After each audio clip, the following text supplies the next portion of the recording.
This is my daily wash and go routine. I've done this routine for about 10 months now and I've enjoyed it. I've loved having my hair this length. It's so cute on me. My style, it just matches me very well. And while I do change often, this is one thing that I kept pretty consistent for the past 10 months. I do have updates to my routine because I have colored my hair a different color, and that plays a lot into how I do my hair now, but I absolutely love this routine. I essentially am water washing my scalp in between shampoos because I do shampoo once to twice a week, and I'm reapplying my leave-in conditioner. That is the gist of this routine. I didn't use a comb or a tool in this video, but I still do because if I don't, my hair will dread. And just to clarify, I no longer use co-wash products. I tried them out. It did not make sense. They were neither good at cleansing nor conditioning my hair, and my scalp always itched even more. Like, That's rubbing conditioner on my scalp. My scalp would be inflamed after that. I might as well shampoo. It did not make sense. Using a product that is simultaneously a cleanser and a conditioner on your scalp when you have seborrheic dermatitis is like asking for inflammation. So after I am done water washing my scalp, I add a generous, and I mean a generous amount of leave-in conditioner. I will sometimes use a regular conditioner depending on if it is also formulated to be left in as a leave-in. There are some conditioners that I use that are not formulated to be left in as a leave-in, and I'm kind of straying away from that because I am going to diffuse my hair. I am not going to air dry my hair. I need heat protection.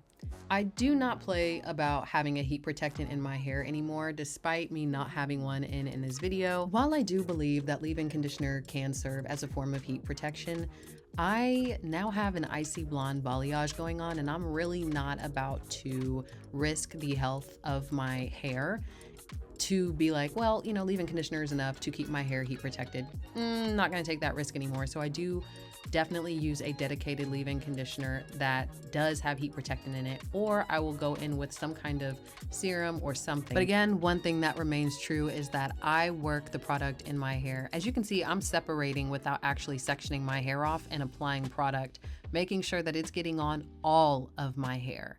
The longer my hair gets, the more I section my hair, and even though my hair is short, I still have a lot of hair. And if I only section it into 4 sections and just apply it that way, I found that it's still not as efficient as just taking small sections of my hair and applying small amounts of product and really squeezing it in and working it in. I dedicate a decent amount of time to applying the leave-in conditioner, like 5+ minutes. I am working in this leave-in conditioner, as you can see, because I've been doing this for a few minutes just on this video, and I've cut out some bits, but you can see how my hair is saturated in this leave-in conditioner. There is not a little bit that does not have any leave-in conditioner on it. And I actually left in quite a bit of me working this into my hair because I was like, hey, if you want to see how I'm doing this, this is how I'm doing this, no matter how anybody feels about it, if it's too much or if you're using too much, I don't really care. This is what I'm doing, and it worked really well for me and my color treated hair. So I continued to work in and press in that leave-in conditioner. I am not playing any games. I would add water with my hands if I needed to. I would just run my head through the water like you just saw. Whatever I'm doing, it is making sure that I am getting that leave-in conditioner in my hair and that it's frothing up a bit. I like when it does that because it just makes sure that when I squeeze it, I can hear it. It's everywhere. It's on every single hair. I don't have to question whether there's going to be some frizzy bits, because when you're styling with just leave-in conditioner, there will be areas, if you miss areas, those will be frizzy. They will be frizzy, and there's nothing wrong with frizz. The only issue I have with frizz is when it's a little too frizzy, the ends start to commingle, and I need them to separate. I need them to be as single as possible in their curl clumps. A big reason why I use a lot of leave-in conditioner is because I'm going to squeeze out the excess, but it's a lot better once my curls are clumped. I don't need all this product sitting in my hair. I was quite literally using the leave-in conditioner as a tool to help my curls clump together. Once they're clumped together, I don't really need all that excess product, and I'm still going to shake my hair out so that they are even more clumped together.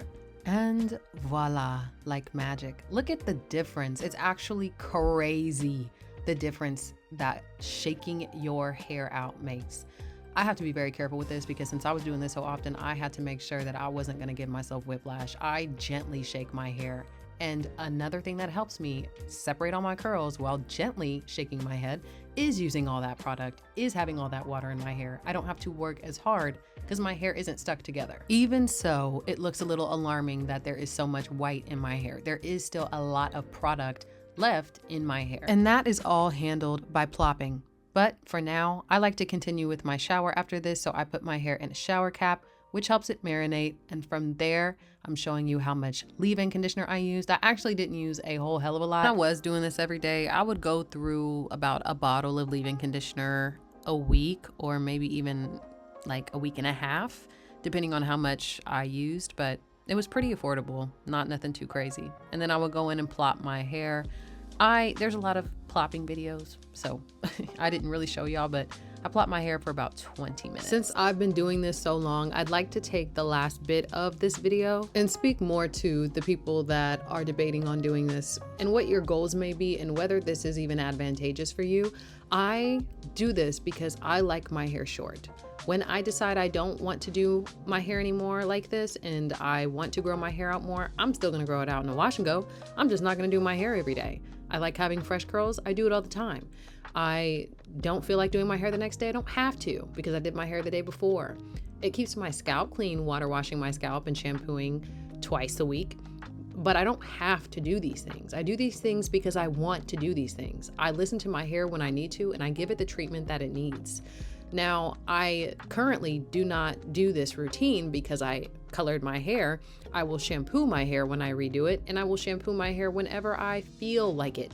If my hair feels dry, if my hair feels like it needs to be redone, if I'm not liking the way the product is reacting, I'll redo my hair in the next day or 2 days from now. Like, I typically wash my hair 2 to 3 times a week now, and it works really well for me.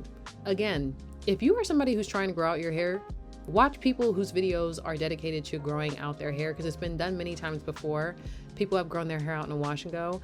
I have not yet successfully grown my hair to the length that I want in a wash and go, but one day I will. But for people who just want to wear their curls and have an active lifestyle and like water washing their scalp and like having fresh hair, I think this is a great routine, personally. And now that my routine has changed, if I ever want to go back to it, I have this video to look back to it on. But I just want to show you guys, like, you can do your hair any way you want to do your hair. Wear your hair any way you want to wear your hair.